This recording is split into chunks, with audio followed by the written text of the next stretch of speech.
Hey everyone, and welcome.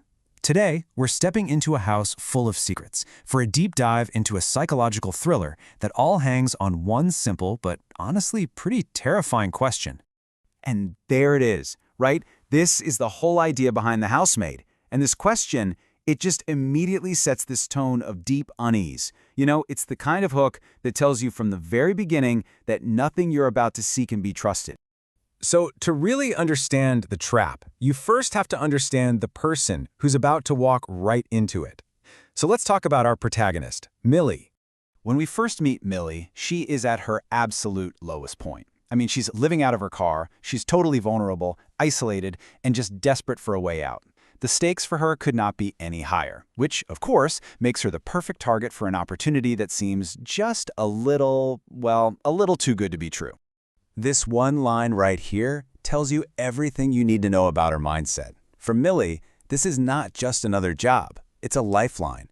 She's in absolutely no position to be asking questions or having any doubts.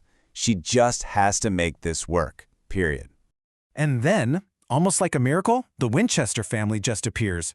They offer her this live-in job, a great salary, a beautiful room to herself, basically a chance to completely rebuild her life from scratch. It really seems like the answer to all of her prayers.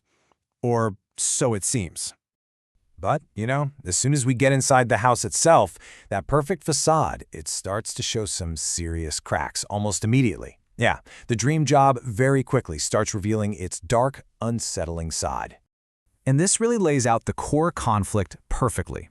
Look at the left side. Millie's needs are so simple, so raw. She just wants safety. And on the right, you have the Winchesters, this flawless exterior that's hiding some seriously bizarre behavior. That contrast creates this immediate and frankly terrifying power imbalance. So right away, you're getting these huge red flags, starting with the mistress of the house, Nina Winchester. I mean, why are her moods so all over the place? Her wild swings from being super kind to just unbelievably cruel, it leaves Millie and us constantly on edge. Then you've got the husband. Now, his kindness should be a comfort, right? But instead, it just feels off, predatory even. There's this intensity to his attention that feels way more like a warning than a welcome. And then we get to the most chilling detail of all, the one thing that turns a place of supposed safety into an actual cage. A lock on the outside of her bedroom door. I mean, come on, that's not just some weird quirk. It's a deliberate choice, and the implications of that are just horrifying. Okay, so what kind of story are we really dealing with here? It's pretty clear it's more than just a simple mystery. To really get it, we kind of have to break down the genre, because this is a very specific type of thriller. The best way to describe it is as a game of psychological chess. And what's so interesting here is how it feels like a throwback to those classic 90s thrillers.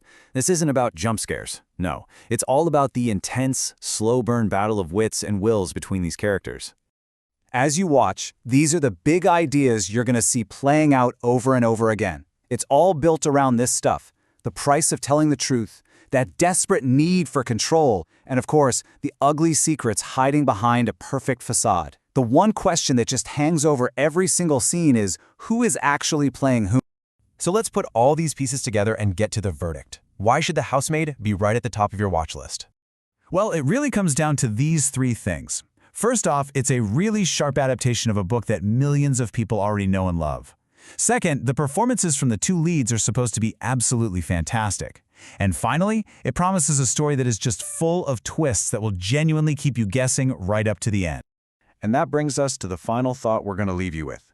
In a house where every single conversation is a manipulation, the person you assume is the victim might just be the one holding all the cards. The real question is, who?